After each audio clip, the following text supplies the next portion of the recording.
Upper stage engines are ignited before the booster engines, before those booster engines are completely cut off. With hot staging, the rocket never stops accelerating during separation, so it's more efficient than traditional stage separation. One of the hallmarks of Starship flights are the incredible views that we get throughout flight, of course, courtesy of Starlink. Every day, we're working to expand the Starlink network both on Earth and in space. Here's Jesse with more. Fans of Starship may know that Starlink enables us to bring you lots of unprecedented views, both from space and here on Earth. In addition to the dozens of cameras on Starship itself, we also have mobile Starlink camera kits deployed in the Indian Ocean, connected to our aerial assets and all around Starbase, which all come together to help tell the incredible story of Starship, both on and off planet. Thanks to Starlink, Starship is capable of streaming more than 120 megabits of real-time, high-definition video and telemetry in every phase of flight, providing invaluable engineering data to help engineers rapidly iterate across all systems. And all of that streaming data will be put to good use with the more than 30 cameras on the vehicle for today's flight test. Starlink is the world's largest satellite constellation, operating in low Earth orbit to deliver high-speed, low-latency broadband internet, providing access to people around the world, many who have never had connectivity before. Starlink now serves more than 119 countries, territories, and other markets, astronauts in space. Our recent Polaris Dawn mission, we deployed a high-speed internet connection in Dragon for the very first time. Here's a quick look at how that went. Starlink is an amazing confluence of programs at SpaceX. So we have a whole corner of the company that owns and operates a multiple thousand satellite constellation to provide internet to people on Earth. So Dragon was modified for Polaris Dawn to have a laser and a Star Trekker inside of the trunk. And then it will obtain internet, both uplink and downlink, through that laser link. And it's connected to a Wi-Fi router, just like you would have in your house. Getting online with Starlink was super easy. It was just like getting online at home, and even easier, perhaps. It just connected automatically and then worked seamlessly. And then it was just internet in space. The Starlink performance on orbit blew us away. It enabled us to talk directly with Mission Control Team, and it also enabled us two-way video connection with our families back at home. So it just was an incredible resource. One of my favorite memories is, all four of us in different parts of the spacecraft on phones with our earpieces talking to our families.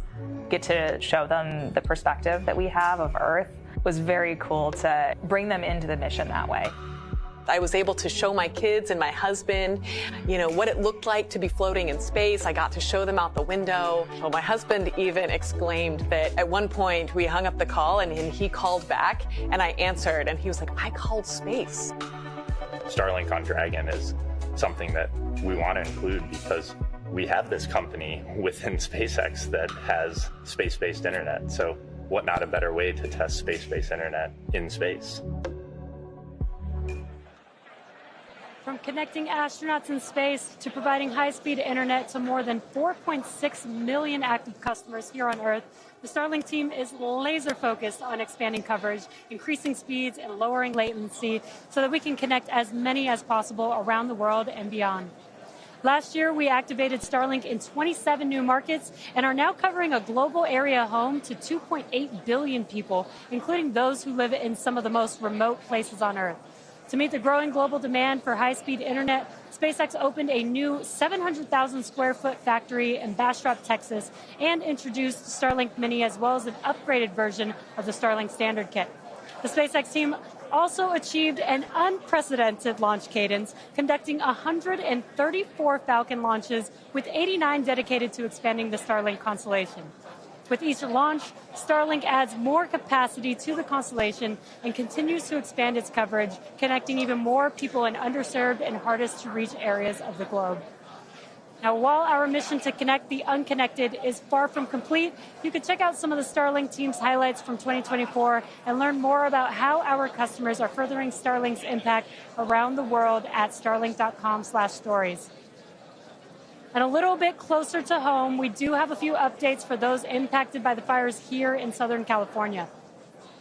So far, the Starlink team has provided about 1,350 free kits to fire departments and other disaster response organizations from down in Orange County all the way up to Malibu. That is in addition to applying free Starlink service for thousands of customers impacted by the fires all across the Los Angeles area. And just as critically, since enabling our direct-to-cell satellites with T-Mobile, more than 120,000 text messages have been sent, allowing those in impacted areas to reach loved ones, text 911, or receive emergency alerts. I've never been prouder to be an employee at SpaceX for moments like that where we can help the people and community around us. Make sure to follow @Starlink on X for updates as we continue to work with local response teams, and check out starlink.com/LA wildfires for more information on these efforts. But back to today's flight test. One of our objectives is to return the booster to the launch site where it will be caught by the tower as we did on Flight Test 5. So let's head back to Dan and Kate for a catch primer. Thanks, Jesse. We are now T-minus 8 minutes and 40 seconds until liftoff. Flight controllers on console there in the building just behind Dan and I. You can actually see the rocket in the distance at the pad 6 miles away. Our excitement is growing. I already am not sure if I'm going to be able to remain coherent after witnessing this, so looking forward to it. You'll be all right. You'll be all right. Just a quick status check. The ship fully loaded in its main tanks on LOX and fuel. We're going to load the header tanks, and booster is going to be closing out real soon as well. Let's talk about that second catch attempt, though. So we're going to use the tower's 2 gigantic robotic arms, call them the chopsticks, same thing we used to stack Starship onto Super Heavy for all the integration ahead of a flight, and that's what we used to catch by moving stuff like landing legs from the booster to the ground side. It's a lighter booster, means you can carry more into space. Now, in a nominal operational scenario following liftoff and after the 2 stages separate in flight, Super Heavy will return to the launch site, reignite its engines to slow the vehicle down, and the tower's arms will catch the rocket booster. And just to get to this point, just like before, thousands of distinct vehicle pad criteria have to be met prior to that return and catch. We need healthy systems on the booster, healthy systems on the tower, and a manual command from our mission flight director for the day. If we don't send that command, the Super Heavy booster will divert to an offshore trajectory, and it'll go out and do a landing burn and a soft splashdown in the Gulf of Mexico. Now, we have said it before, but it remains true today. We accept no compromises when it comes to ensuring the safety of the public and our team, and that return will only take place if the conditions are right. And one of the unique aspects of Starship flights is the return and the catch of that Super Heavy booster and the audible sonic boom that it comes with it in the area around the return location. General impact to anyone in the area is just a brief thunder-like noise, but it definitely lets you know it's coming. Oh, yeah. Neighbors in Cape Canaveral, Florida, and Vandenberg, California have become accustomed to over the years, and now we're bringing the boom to Boca. So here's a peek of what to expect.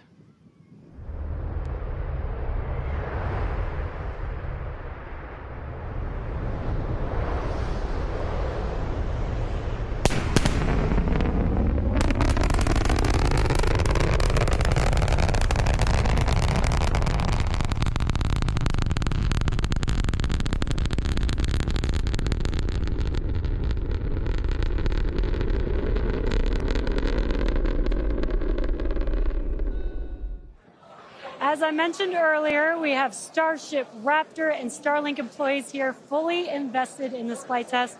And of course, many other SpaceX employees also here across our site supporting their teams, their teammates. Every flight test has been pretty unique, and we're all very excited for another round of firsts, but I'm pretty sure the crowd is looking forward to potentially watching those chopsticks catch another booster. So let's see how excited they are today.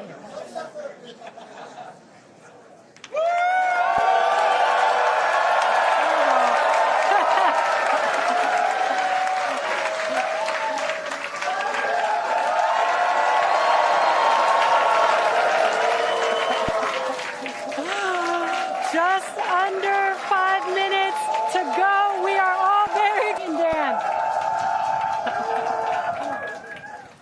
All right, thank you, Jesse. So if you're just tuning in, under 5 minutes ago, you picked the right time to do it.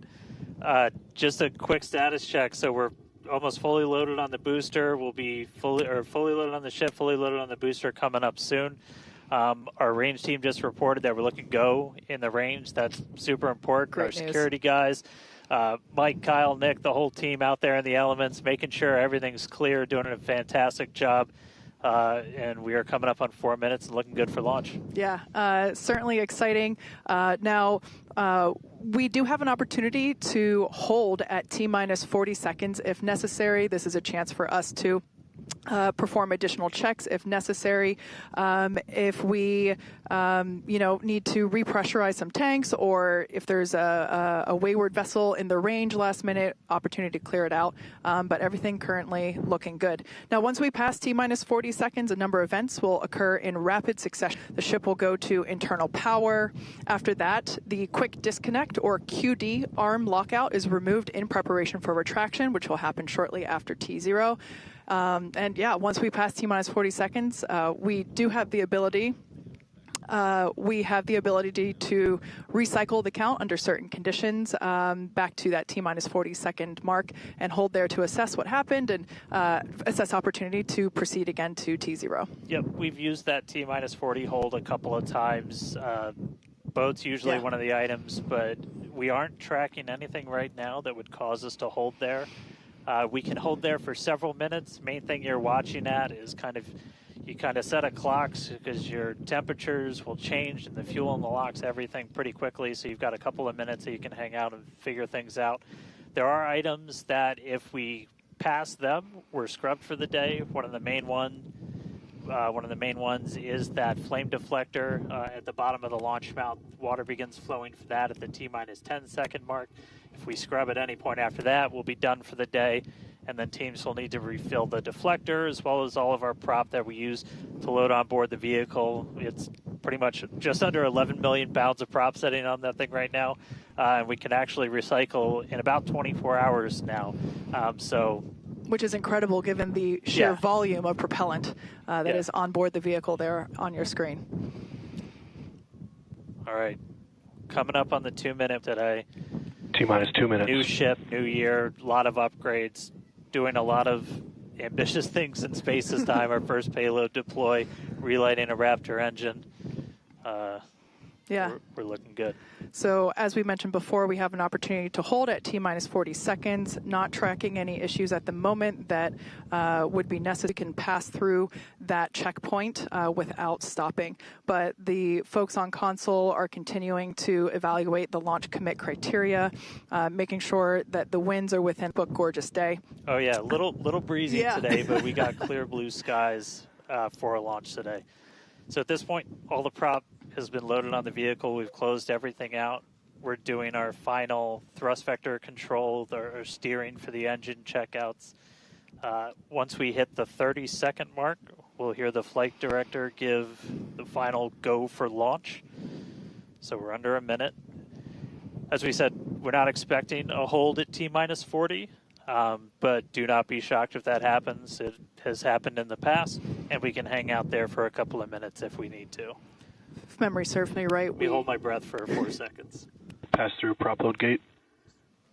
All right, we passed right through that prop load gate. Hot diggity dog. All right, so we're going to let our flight director, Ty Huntington, take it away. Go for launch.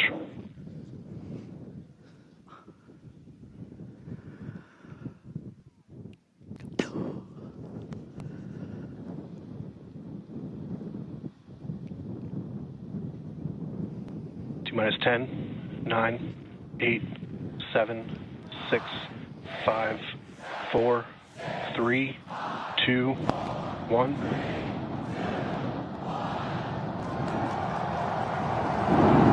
We have liftoff.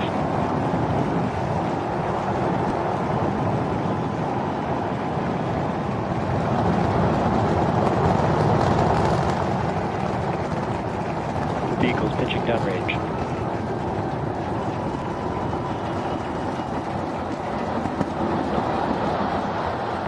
Pressure's nominal.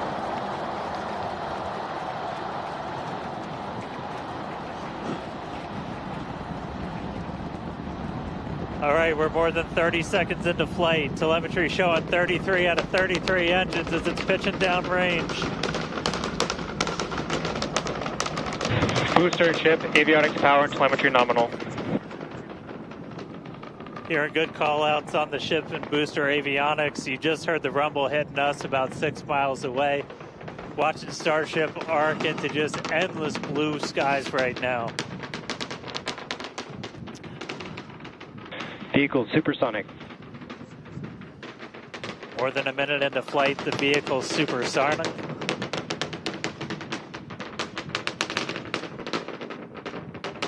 Max Q.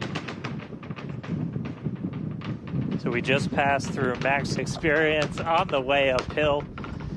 Reminder that all of our teams down here on the ground are now looking at systems on the tower. They just did a manual check through. That's going to inform that manual flight director's decision. Next moment coming up, though, is going to be hot staging. Don't take your eyes off it. It's one heck of a light show. What a gorgeous ascent. 6 ship engines getting ready to ignite. That's going to happen while we're still attached. We can still see the ship's engines from the ground.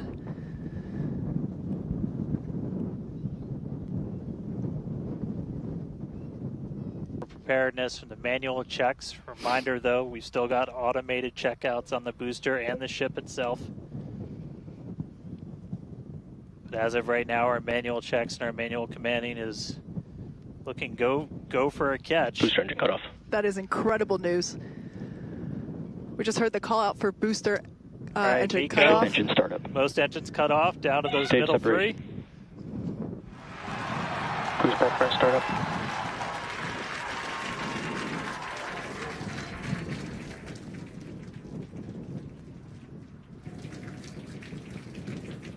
All right, hot stage confirmed. We've got a booster hopefully on our way back to us, and a ship now making its ascent burn into space. How's it going in Hawthorne, Jesse? It's great over here. You can hear the crowd screaming for every milestone. The booster is now making its way back down to Earth. Looks like we have 12 of those 13 engines ignited. We're using the engines that actually gimbal. We are go for booster return. An excellent call out there. We are go for booster return. Avionics, power, and telemetry nominal. There's a lot of criteria that needed to line up to ensure that we could have a safe booster. Like we got the go for that. And there you can see on your screen, we had we just jettisoned the hot stage. And there's a great, excellent view there of the hot stage floating away from the super heavy booster.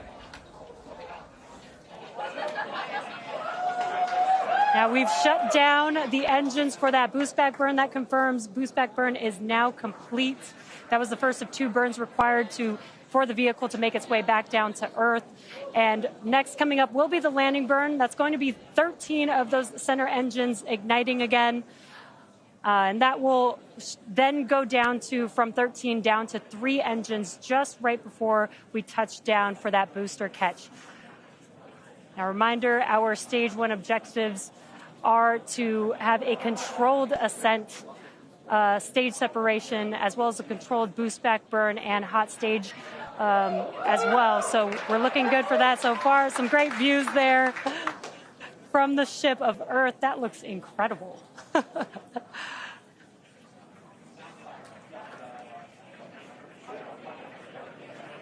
Now, Starship's ship is still firing its engines right now. Starship trajectory nominal. And great call-outs. Starship trajectory is nominal. You can follow along the telemetry, the altitude in the bottom left. It's amazing.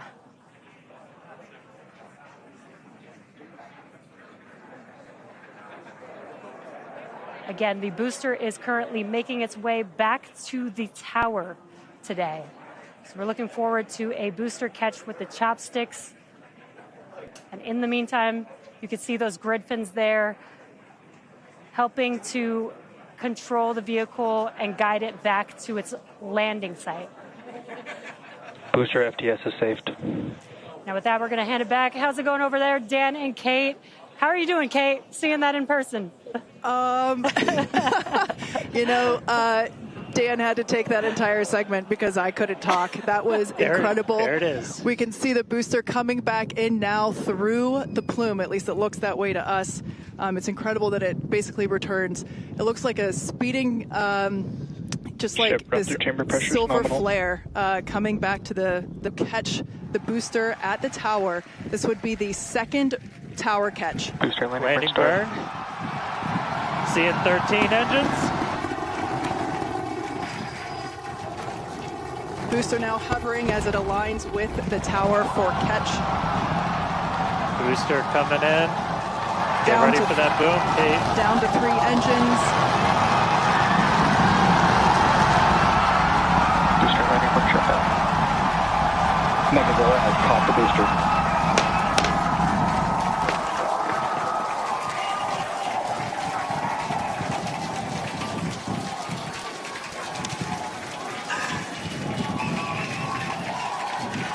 A successful catch by the launch tower. This is the same tower, the launch pad, where that booster took off from just 7.5 minutes ago. Great view from the chopstick arms, looking at those hypersonic grid fins that steer the booster for that precision landing. It almost looks like it's flapping its wings. Yeah, you can see just how small that catch fitting is, too, on something that's just so massive. That was absolutely insane. Meanwhile, we're not done, but wait, there's more. Wow, that is just absolutely stunning. And this, of course, a gorgeous view there from the tower looking down at the top of the booster.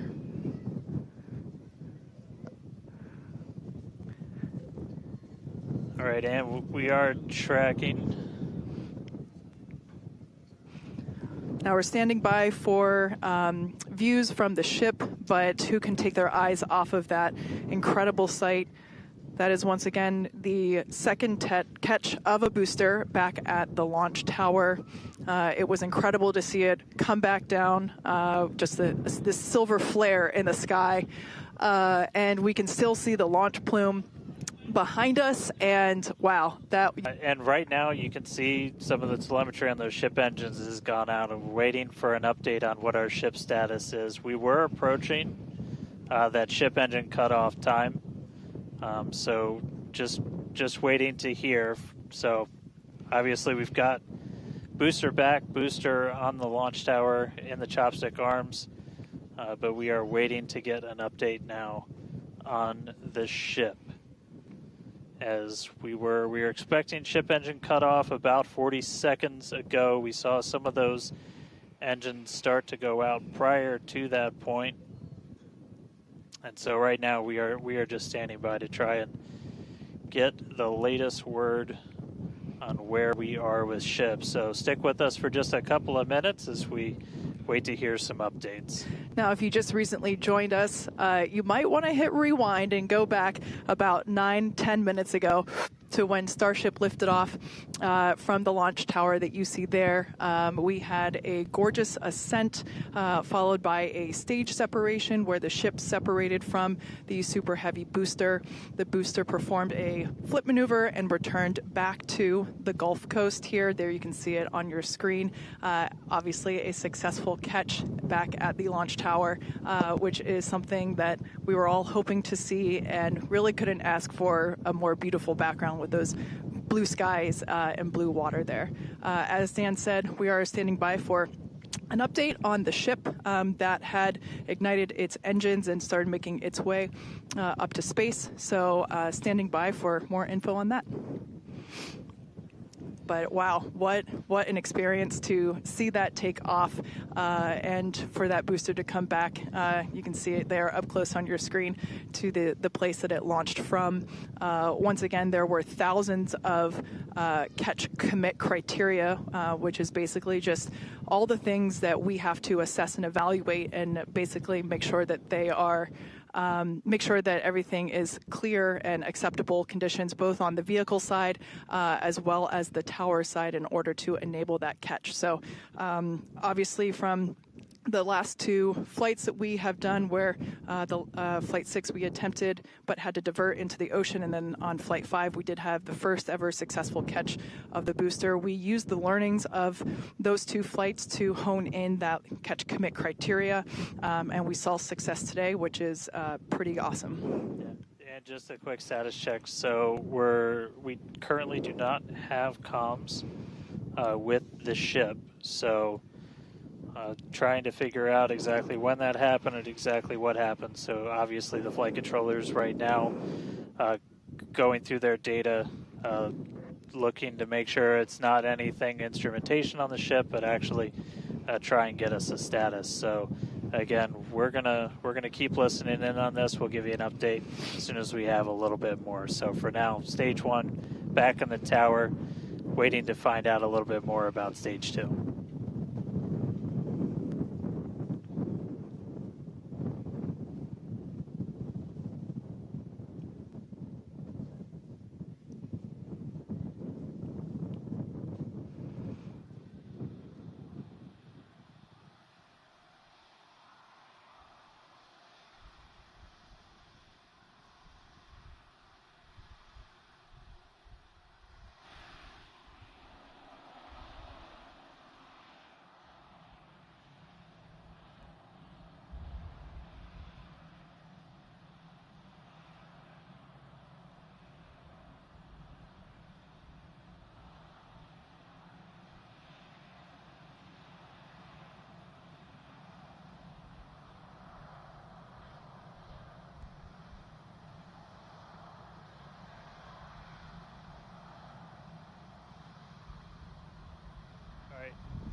So if you are just tuning in, we caught a booster, but we are still waiting to find out a little bit more on the ship. So it had successfully separated. We did that hot staging maneuver. We did see all 6 of ship's engines on the way uphill during its ascent.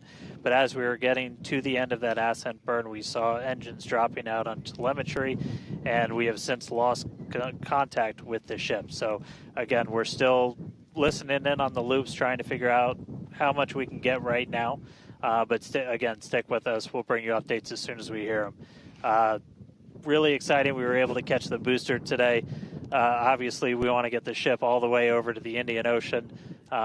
May not be able to do that at this point, but we'll give you some updates as soon as we hear a little bit more about the ship. For those that didn't catch earlier, this was a new version of the ship. This was its debut flight.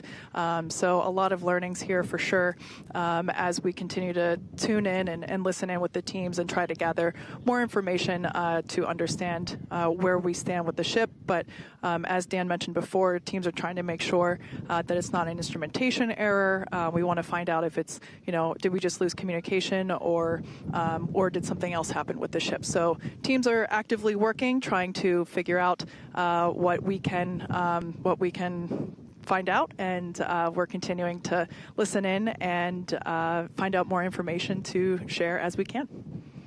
But as we said before, and you can see it there on your screen, what a beautiful, beautiful sight to see another booster back at the launch tower. That was successfully caught just minutes ago. After having seen it for the first time with my own eyeballs in person, it was pretty awesome. And yeah, the thunder-like sonic boom was really fun to experience. Yeah. So we are getting a little bit more. So we did lose all communications with the ship. So I mean, that is essentially telling us that we had an anomaly with that upper stage. So we were just coming up to the end of that ascent burn for the ship when we stopped when we started to lose A couple of the engines, we saw those dropping out, and then we did lose telemetry from the ship, so that means we didn't have contact with it. So at this point, we are assuming that the ship has been lost. So this was a brand new vehicle, essentially. This was kind of an upgrade version. So with that, there's a lot of things you're upgrading, but there's a lot of things you're going to learn as all of those systems are now interacting with each other for the first time. But at this point, we did lose the upper stage of the ship. So again, we're gonna listen in and try and figure out a little bit more about what happened. And obviously, we'll do kind of a full breakdown once we get smarter ourselves in the coming hours and days as well. For sure. Now, for those that have recently tuned in, we're now a little over T plus 16 and a half minutes after liftoff. We do believe that we have lost the ship during its ascent phase. It's successfully separated from the Super Heavy booster, but during that ascent phase, a couple of the engines dropped out, and then shortly thereafter, we lost communication with the vehicle. So we are assuming that we have lost the ship, but we are standing by to confirm that, and once we can, we will. But this was a new version of the ship, of Starship, and it was intentionally designed and flown in order to basically test the envelope, as we have done with every one of these test flights, the keyword there being test, and really trying to understand the boundaries and the maximums for the ability of this vehicle to fly and understand where those boundaries are. So we always knew that excitement is guaranteed today, success not guaranteed. And so, yeah, we are standing by to see if we can learn more about the status of the ship.